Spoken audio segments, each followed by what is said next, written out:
Suppose நான் உங்களுக்கு ஒரு ஆஃபர் கொடுக்கிறேன். நீங்கள் இப்போவே 5 கோடி ரூபாய் பெறலாம், அல்லது இன்று முதல் 30 நாட்களுக்கு தினமும் ரூபாய் 1 டபுள் ஆக்கப்பட்டு 30வது நாளில் உங்களுக்கு பணம் கிடைக்கும். நீங்கள் எதை செலக்ட் பண்ணுவீர்கள்? நிச்சயமாக 5 கோடியை தான், இல்லையா? நம்மில் நிறைய பேர் பெரிய தொகையை தான் தேர்ந்தெடுப்போம். ஏனென்றால் அதை நாம் உடனடியாக பெறலாம். நம்மில் யாரும் 30 நாட்களுக்கு காத்திருக்க விரும்பவில்லை. அதனால் நாம் 5 கோடியை செலக்ட் பண்ணுகிறோம். ஆனால் உங்களுக்கு தெரியுமா, ரூபாவை தினமும் டபுள் பண்ணிக்கொண்டே இருந்தால் 30 நாட்களில் அது எவ்வளவு ஆகிவிடும் என்று? வாருங்கள் இதை பார்க்கலாம். இந்த பக்கம் உங்களிடம் 5 கோடி ரூபாய் உள்ளது. இந்த 5 கோடி அடுத்த 30 நாட்களுக்கு அப்படியே தான் இருக்கும். மறுபக்கம் உங்களிடம் இன்று ரூபாய் உள்ளது. நாளை இது 2 ரூபாய் ஆகும். நாளன்னைக்கு இது 4 ரூபாய் ஆகும். பிறகு 8 ரூபாய், 16, 32 and so on. தினமும் இந்த அமௌண்ட் டபுள் ஆக்கிக்கொண்டே இருக்கும். 18வது நாளில் அந்த ரூபாய் 1,31,072 ரூபாயாக மாறும். ஆச்சரியமாக இருக்கிறதா? சரி, 30வது நாள் வரை தொடர்ந்து கொண்டிருப்போம். இப்போது அந்த ரூபாய் கிட்டத்தட்ட 54 கோடி ரூபாயாக மாறும். எனவே இந்த பக்கம் காத்திருக்காமல் உங்களுக்கு வெறும் 5 கோடி ரூபாய் மட்டுமே கிடைக்கும். ஆனால் மறுபக்கம் நீங்கள் 30 நாட்களுக்கு காத்திருந்தால் கிட்டத்தட்ட 54 கோடி ரூபாய் பெறலாம். இப்போது நான் மீண்டும் அதே ஆஃபரை உங்களுக்கு வழங்கினால் நீங்கள் எதை செலக்ட் பண்ணுவீர்கள்? நிச்சயமாக இந்த ஆப்ஷனை தான் செலக்ட் பண்ணுவீர்கள், இல்லையா? இந்த கான்செப்ட், அதாவது ரூபாய் தினமும் டபுள் ஆகிற ப்ராசஸை கம்பவுண்டிங் என்று அழைக்கப்படும். மற்றும் இந்த இஃபெக்டை த கம்பவுண்ட் இஃபெக்ட் என்று அழைக்கப்படும். ஆத்தர் டேரன் ஹார்டி த கம்பவுண்ட் இஃபெக்ட் இதை பற்றி ஒரு புத்தகத்தை எழுதியுள்ளார். இந்த புத்தகத்தில் அதிவேக முடிவுகளை அடைய நம் அன்றாட வாழ்க்கையில் இந்த கம்பவுண்ட் இஃபெக்டை எவ்வாறு பயன்படுத்தலாம் என்று ஆத்தர் விளக்கியுள்ளார். இன்று இந்த புத்தகத்திலிருந்து சில சக்தி வாய்ந்த படிப்பினைகளை கற்றுக்கொள்வோம். வாருங்கள் அதை கண்டுபிடிக்கலாம். த கம்பவுண்ட் இஃபெக்ட் சமீபத்தில் கண்டுபிடிக்கப்பட்ட ஒன்று அல்ல. பண்டைய காலத்திலிருந்து இது கவனிக்கப்படுகிறது. இந்த புத்தகத்தில் ஒரு கதையை ஆத்தர் டேரன் விளக்குகிறார். அதில் ஒரு ராஜா செஸ் விளையாட்டை மிகவும் விரும்புகிறார். அதனால் அவர் அந்த விளையாட்டை உருவாக்கியவரை அழைத்து அவருக்கு கட்டளையிடுகிறார். உனக்கு என்ன வேண்டுமோ என்னிடம் கேள், நான் அதை உனக்கு கொடுப்பேன் என்று. அதற்கு அந்த நபர் கேட்டார், மகாராஜா, இந்த செஸ் போர்டின் முதல் ஸ்கொயரில் வெறும் ஒரு அரிசியின் தானியத்தை வைத்து வரவிருக்கும் ஒவ்வொரு ஸ்கொயரிலும் அதை டபுள் செய்து எனக்கு கொடுக்கவும். இதை கேட்டு ராஜாவுக்கு மிகவும் கோபம் வந்தது. ராஜா அவரை சத்தம் போட்டார், நீ என்ன முட்டாளா? நீ இவ்வளவு குறைவாக கேட்டு என்னை அவமானம் செய்கிறாய். நீர் வைரங்கள், மாணிக்கங்கள் அல்லது தங்கங்களை கேட்டிருந்தாலும் நான் உனக்கு அள்ளி கொடுத்திருப்பேன். மீண்டும் ஒரு முறை நன்றாக யோசித்துக்கொள். இதற்கு அந்த நபர் கூறினார், உங்கள் உணர்வுகளை புண்படுத்தியதற்கு மன்னிக்கவும் மகாராஜா. ஆனால் நான் கேட்டதை மட்டுமே எனக்கு கொடுத்தாலே நான் நன்றி உள்ளவனாக இருப்பேன். இதை கேட்ட மகாராஜா மனதில் நினைத்தார், முட்டாள் மனிதன், பணம் சம்பாதிக்க ஆசை இல்லாதவன். மற்றும் இவன் கேட்டதை கொடுக்குமாறு தனது அமைச்சருக்கு உத்தரவிட்டார். சில நாட்களுக்கு பிறகு அமைச்சர் ஓடோடி வந்து ராஜாவிடம் கூறினார், மகாராஜா, அந்த நபர் முட்டாள் அல்ல, அவர் மிகவும் புத்திசாலியானவர். அவர் கேட்ட அரிசியின் அளவை இந்த உலகில் யாரும் கொடுக்க முடியாது. மகாராஜா தடுமாறினார். ஏன்? என்ன நடந்தது? நான் இதை விளக்குகிறேன். இதுதான் ஒரு செஸ் போர்டு. இதில் மொத்தம் 64 ஸ்கொயர்கள் உள்ளன. எனவே அந்த நபர் கூறியபடி முதலாவது ஸ்கொயரில் ஒரு தானிய அரிசியை வைக்கவும். அடுத்த ஸ்கொயரில் அது டபுள் ஆகி 2 தானியங்கள் ஆகிறது. பின்னர் மீண்டும் அது டபுள் ஆகி 4 ஆகவும், பின்னர் 8, 16 and so on. இதேபோல் கடைசி 64வது ஸ்கொயர் வரை தொடர்ந்து செல்லுங்கள். கடைசி ஸ்கொயரில் அரிசியின் தானியங்கள் இவ்வளவு இருக்கும். இது எவ்வளவு என்று என்னால் சொல்லக்கூட முடியவில்லை. ஆனால் இதன் எடையை நாம் அளவிட்டால் அது 461 பில்லியன் மெட்ரிக் டன்ஸ் ஆகும். இன்றைய பொருளாதாரத்தில் இவ்வளவு அரிசியின் மதிப்பு சுமார் 300 US ட்ரில்லியன் டாலர்ஸ் ஆகும். இது கிட்டத்தட்ட இந்த உலகின் உள்ள முழு செல்வத்திற்கும் சமமானது. இதுதான் கம்பவுண்டிங் உடைய பவர். எனவே இப்போது நாம் புரிந்து கொண்டோம். அந்த நபர் வெறும் ஒரு தானிய அரிசியை கேட்பதற்கு அவர் ஒன்றும் முட்டாள் அல்ல. ஆனால் அவர் புத்திசாலி. அவர் கம்பவுண்டிங்கின் பவரை புரிந்து கொண்டார். அவர் அரிசியின் சில தானியங்கள் மட்டுமே கேட்கவில்லை, ஆனால் இந்த முழு உலகின் உள்ள செல்வத்தையே கேட்டிருக்கிறார். இந்த உதாரணம் மூலம் நாம் புரிந்து கொண்டோம், மெதுவாகவும் படிப்படியாகவும் கம்பவுண்டிங் நமக்கு மிக பெரிய ரிசல்ட்ஸை தருகிறது. கம்பவுண்டிங் கொஞ்சம் மெதுவாக தான் இருக்கும். ஆரம்ப நாட்களில் பெரிதாக எதுவும் நடக்கவில்லை என்று நாம் உணரலாம். பெரிய மாற்றம் எதுவும் தெரியாது. ஆனால் ஒரு குறிப்பிட்ட நாட்களுக்கு பிறகு ரிசல்ட்ஸ் நமக்கு தெரிய வரும்போது அப்போதுதான் கம்பவுண்டிங்கின் மேஜிக் நடக்கும். நாம் பார்த்த இந்த உதாரணத்தில் கம்பவுண்டிங்கின் மேஜிக் 18வது நாளில் நடக்கிறது. இதுதான் டிப்பிங் பாயிண்ட் என்று அழைக்கப்படும். இதற்கு பிறகு பணத்தின் வளர்ச்சி மிக வேகமாக இருக்கும். ஆரம்ப நாட்களில் பெரிதாக எதுவும் நடக்கவில்லை என்று உணரலாம், நாம் டிப்பிங் பாயிண்டை அடையும் வரை. ஆனால் நாம் பொறுமையாகவும் சீராகவும், அதாவது கன்சிஸ்டன்டாகவும் இருக்க வேண்டும். இந்த உதாரணத்தில் நமது வெயிட்டிங் டைம் 18 நாட்கள் ஆக இருக்கிறது. இங்குதான் நாம் டிப்பிங் பாயிண்டை அடைந்தோம். இருப்பினும் சில சூழ்நிலைகளில் இந்த வெயிட்டிங் டைம் மாதங்கள் அல்லது வருடங்கள் கூட ஆகலாம். ஆனால் ஒரு முறை நாம் டிப்பிங் பாயிண்டை அடைந்துவிட்டால் ரிசல்ட்ஸ் மிகவும் பெரிதாக இருக்கும். ஆத்தர் டேரன் கன்சிஸ்டன்சி, அதாவது நிலைத்தன்மை, இதில் அதிகம் ஃபோக்கஸ் செய்கிறார். கம்பவுண்ட் எஃபெக்டின் பலனை பெற நீங்கள் இன்று ஒரு குறிப்பிட்ட செயலை செய்தால், ஆனால் அதை தினமும் தொடர்ந்து செய்யவில்லை என்றால் நீங்கள் கம்பவுண்ட் எஃபெக்டின் பயனடைய முடியாது. கன்சிஸ்டன்சி தான் கம்பவுண்டிங்க்கு மிக முக்கியமானது. மேலும் பொறுமை இல்லாமல் நிலைத்தன்மையை அடைய முடியாது. எனவே பொறுமை மற்றும் நிலைத்தன்மை அருகருகே செல்கின்றன கம்பவுண்ட் எஃபெக்டின் தொடங்குவதற்கு. ஒரு தமிழ் பழமொழி உள்ளது, பொறுத்தார் பூமி ஆழ்வார். இப்போது இதற்கு அர்த்தம் உங்களுக்கு புரிந்திருக்கும். சப்போஸ் நீங்கள் உங்கள் எடையை குறைக்க முயற்சி செய்கிறீர்கள். அதற்காக உடல் பயிற்சியை செய்ய ஆரம்பிக்கிறீர்கள்.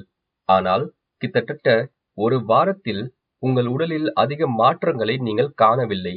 நீங்கள் மெதுவாக நம்பிக்கையை இழந்து உடல் பயிற்சியை நிறுத்திவிட்டீர்கள். இந்த கட்டத்தில் நீங்கள் கம்பவுண்ட் எஃபெக்டை உடைத்து விட்டீர்கள். நீங்கள் டிப்பிங் பாயிண்டை அடையும் வரை தொடங்கவில்லை. கம்பவுண்ட் எஃபெக்டின் மேஜிக்கை பார்க்க, அதிவேக முடிவுகளை காண. நீங்கள் எப்போதாவது கவனித்திருக்கிறீர்களா? ஒரு நபர் நல்ல பழக்கத்துடன் ஒப்பிடும்போது கெட்ட பழக்கத்தை மிகவும் எளிதாக தொடங்குகிறார். ஒரு நபர் ஏன் புகைப்பிடிக்கும் பழக்கத்தை எளிதாக தொடங்க முடியும், ஆனால் புத்தகங்களை படிக்கும் பழக்கம் அல்ல? யோசித்து பாருங்கள். ஒரு நபர் முதல் முறையாக ஒரு புகையை பிடிக்க முயற்சிக்கிறார். அடுத்த நாள் அவரது நண்பர்கள் அவரை மீண்டும் புகைப்பிடிக்க தூண்டுகிறார்கள். 3வது நாள் அவர் நினைக்கிறார், ஒரு புகை ஒன்றும் அதிகம் பாதிப்பு இல்லை என்று. இப்படியே அவர் ஒவ்வொரு நாளும் தொடர்ந்து புகைப்பிடிக்கிறார். அதை தொடர்ந்து செய்வதால் அவர் எளிதாக புகைப்பிடிக்கும் பழக்கத்தை உருவாக்கிறார். மறுபுறம் ஒரு நபர் இன்று ஒரு புத்தகம் படிக்க ஆரம்பிக்கிறார். நாளை அவர் அதை செய்யவில்லை. மறுநாள் அவர் அதை பின்னர் படிக்கலாம் என்று நினைத்து அதை மறந்துவிட்டார். அவர் அதை தொடர்ந்து செய்யாததால் புத்தகங்களை படிக்கும் பழக்கத்தை அவரால் ஆரம்பிக்க முடியவில்லை. நீங்கள் என்ன செய்தாலும் அதை தொடர்ந்து செய்ய வேண்டும். நீங்கள் இன்று ஒரு சிறிய மாற்றத்தை தொடங்கினாலும் அதில் கன்சிஸ்டன்டாக இருக்க வேண்டும். நீங்கள் திடீரென்று எதுவும் தொடங்கவோ அல்லது நிறுத்தவோ தேவையில்லை. மெதுவாகவும் படிப்படியாகவும் செய்யுங்கள், ஆனால் அதில் கன்சிஸ்டன்டாக இருங்கள். தினமும் ஒரு புத்தகத்தின் வெறும் 10 பக்கங்களை மட்டும் படிக்க தொடங்குங்கள். தினமும் வெறும் ஒரு காய்கறியை சாப்பிட தொடங்குங்கள். தினமும் வெறும் 5 நிமிடம் மட்டுமே நடக்க தொடங்குங்கள்.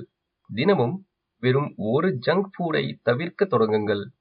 இதை தொடர்ந்து கொண்டே இருங்கள். ஒரு குறிப்பிட்ட நாட்களுக்கு பிறகு நீங்கள் மேஜிக் நடப்பதை காண்பீர்கள் மற்றும் அதிவேக முடிவுகளை அடைவீர்கள். சற்று நினைத்துப் பாருங்கள், நீங்கள் இதை எல்லாம் முன்பே ஆரம்பித்திருந்தால் இப்போது நீங்கள் அபரிதமான அறிவை பெற்றிருப்பீர்கள், உங்கள் எடை குறைத்திருப்பீர்கள், ஃபிட்டாக தெரிவீர்கள் மற்றும் பல. ஆனால் கவலை வேண்டாம், இப்போது கூட ரொம்பவும் லேட் ஆகவில்லை. இன்றே இதையெல்லாம் தொடங்குங்கள், ஆனால் தொடர்ந்து செய்யுங்கள். த கம்பவுண்ட் எஃபெக்ட் எப்போதும் இயங்குகிறது. நீங்கள் தெரிந்தோ தெரியாமலோ செய்தாலும் அது செயல்படுகிறது. நாம் இந்த கம்பவுண்ட் எஃபெக்டை நம் வாழ்வின் ஒவ்வொரு அம்சத்திலும் பயன்படுத்தலாம். அது ஸ்டடீஸ், ஒர்க், ஃபைனான்ஸ், ரிலேஷன்ஷிப் மற்றும் பலதாக இருக்கட்டும். நீங்கள் என்ன செய்தாலும் அதை தொடர்ந்து செய்யுங்கள், கம்பவுண்ட் எஃபெக்டின் மேஜிக்கை பார்க்க. ஆத்தர் டேரன் கூறுகிறார், நீங்கள் இப்போது எதுவாக இருந்தாலும் அது உங்கள் சாய்ஸஸ் மற்றும் டிசிஷன்ஸ்னால மட்டும்தான். நீங்கள் இப்போதைய உங்கள் நிலைமைக்கு வேறு ஒருவரை குற்றம் கூறுவதற்கு பதிலாக 100% பொறுப்பை ஏற்றுக்கொள்ள வேண்டும். உங்கள் வாழ்க்கையின் முழுமையான கட்டுப்பாட்டை உங்கள் கையில் தான் இருக்கிறது, மற்றவர்கள் கையில் அல்ல. நீங்கள் தினமும் எடுக்கும் சிறிய சாய்ஸஸ் தான் நீண்ட பயணத்தில் பெரும் தாக்கத்தை உருவாக்கும்.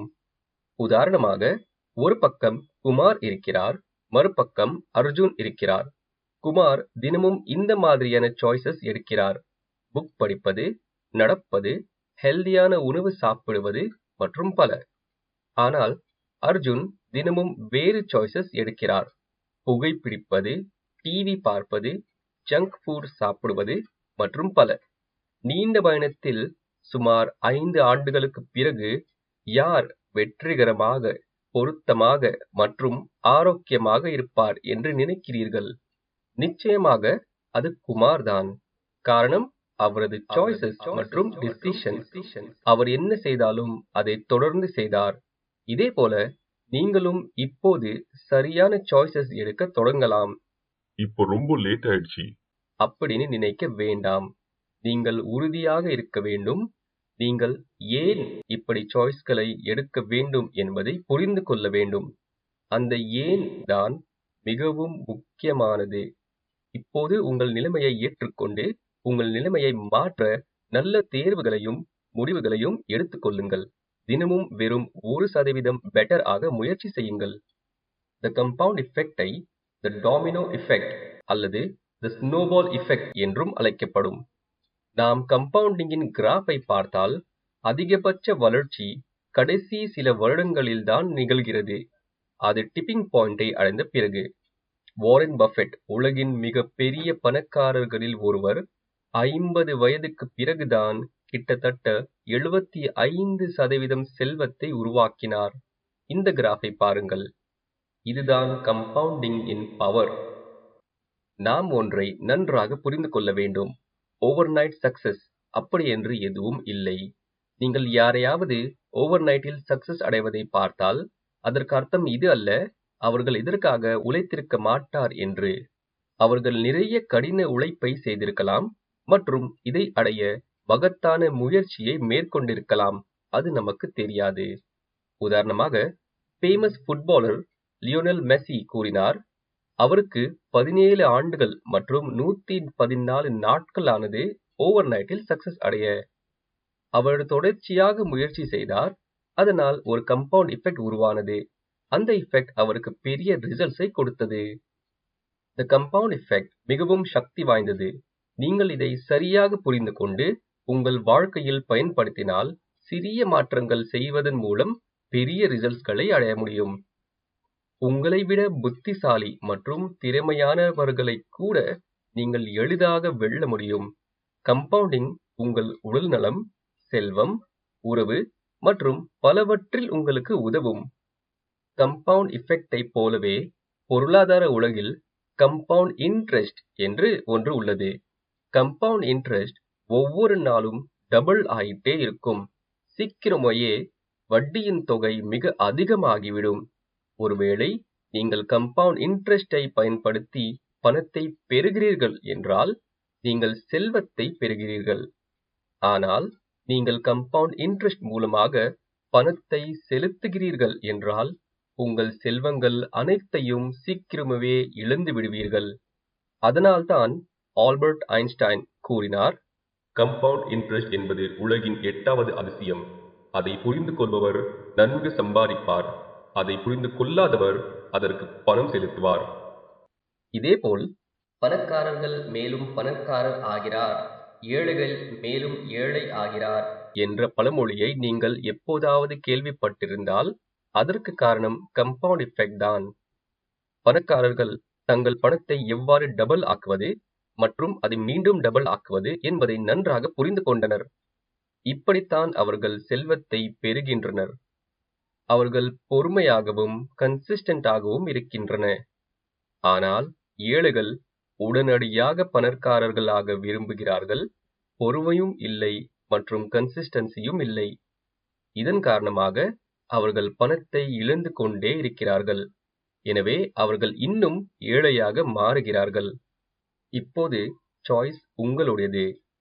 பொறுமையாகவும் கன்சிஸ்டன்டாகவும் இருந்து கம்பவுண்ட் எஃபெக்டை பயன்படுத்தி செல்வத்தை அடையவும், அல்லது ஒரே இரவில் பணக்காரனாக மாற முயற்சி செய்து அனைத்து செல்வத்தையும் இழக்கவும். புத்திசாலித்தனமாக செலக்ட் செய்யுங்கள். இந்த புத்தகத்திலிருந்து மேலும் அறிய கீழே உள்ள டிஸ்கிரிப்ஷன் பாக்ஸில் லிங்கை கிளிக் செய்து இந்த புத்தகத்தை வாங்கி படிக்கவும். நீங்கள் உங்கள் வாழ்க்கையில் எப்போதாவது கம்பவுண்ட் எஃபெக்டை அனுபவித்திருந்தால் கீழே கமெண்ட் செய்து எங்களுடன் பகிர்ந்து கொள்ளுங்கள். இந்த சேனலை சப்ஸ்கிரைப் செய்யுங்கள் மற்றும் லைக் பட்டனை கிளிக் செய்யுங்கள். அனைவரிடமும் இந்த வீடியோவை ஷேர் பண்ணுங்கள். புதிய வீடியோவின் நோட்டிபிகேஷனை பெற இந்த பெல் ஐக்கனை கிளிக் பண்ணுங்கள். நினைவில் கொள்ளுங்கள், நீங்கள் மிகவும் முக்கியமானவை. நன்றி.